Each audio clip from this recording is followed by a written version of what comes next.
Hi, welcome to another episode. Today we're going to continue our study with Genesis verse by verse, and we're going to look at how the land appeared. So, before we do this, like I've been saying every time, please watch my introduction to this series. I will put a link in the description. We're going to be looking at Genesis, starting with Genesis 1 9 through 10. And God said, "Let the waters under the heaven be gathered together unto one place, and let the dry land appear." And it was so. And God called the dry land earth, and the gathering of the waters called he seas. And God saw that it was good. Here is the final environment needed for life on earth: land. We notice that the waters were brought together into one place, which means then that the land was the land was one continent. Now, did the Hebrew people believe that because if you went in every direction you found water? It doesn't really matter what their view of the world was, because today we also know, geologists tell us, that they believe the land was a one continent called the Pangea. So there's nothing here that can be questioned about science and how the world was created, except for, was it created by God? Did God create everything? Now, I will deal with this later, but for now, try not to figure out the chronology of when the earth was one continent. Trying to figure that out will lead you down a rabbit trail, and that is not necessary at this time. We will get to this. Here is the primary purpose of Genesis, chapter 1, for the people who it was written to and for us today. It is that there is a creator. Now, many atheists have stated that all atheism means is that they do not believe in God. However, an unbiased person would realize that that is a self-deception, because if you eliminate the creator, you must come up with an alternative answer to why the earth is capable of supporting life. You can't just say, well, I don't believe in God, and leave it at that. You have to also then come up with another idea of why the earth exists, what meaning there is to it, and all those things. And so, yes, you have to make a decision. And if it's not between God created everything or matter created everything, then I don't know what other options you have. But if you say, I don't believe God created everything, then conversely, you must believe that matter created everything, and you, therefore, being an atheist means more than just saying, I don't believe in God.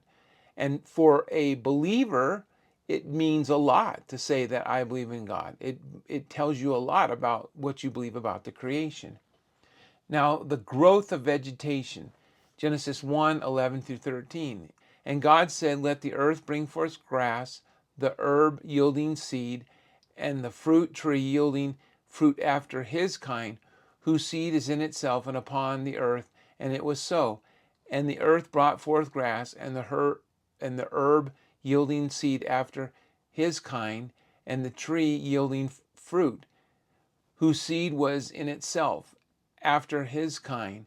And God saw that it was good, and the evening and the morning were the third day. Now notice that God does not create plants here. Instead, he tells the land to bring forth plants.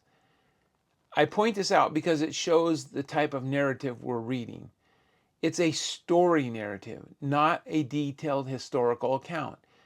It is very relatable because we experience this every spring. You look at a barren piece of ground that's been there all winter long, and then all of a sudden spring comes, and out of the ground, it's like magic, plants come forth, mostly weeds. And it's like the plants are just an extension of the earth, like a flower is to the plant. There is assumed orderliness in that plants produce other plants after their kind. Roses produce roses, apple trees produce apple trees, and so forth. That cycle is essential for life, and we should thank God daily for his provisions. Now, we have a world that's ready for things to occupy it. We have an environment of life. We have an environment of the waters divided with the sky in between. And now we have an environment of land with plants on it.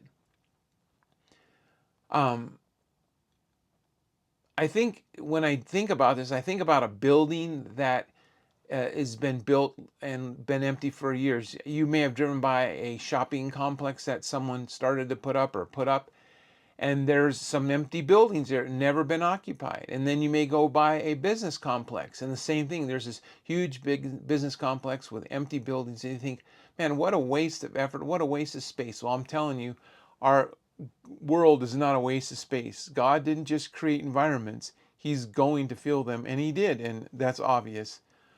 We now have a third sunset and a third sunrise. For 3 days, we are told clearly that the sun has set and then rose again. Now, I know many will say that's impossible because the sun had not been created yet. Well, that means we must look at day 4 and see what is up with that. And day 4 is probably the most crucial day to understand because it determines how we understand our world and our biblical perspective of it.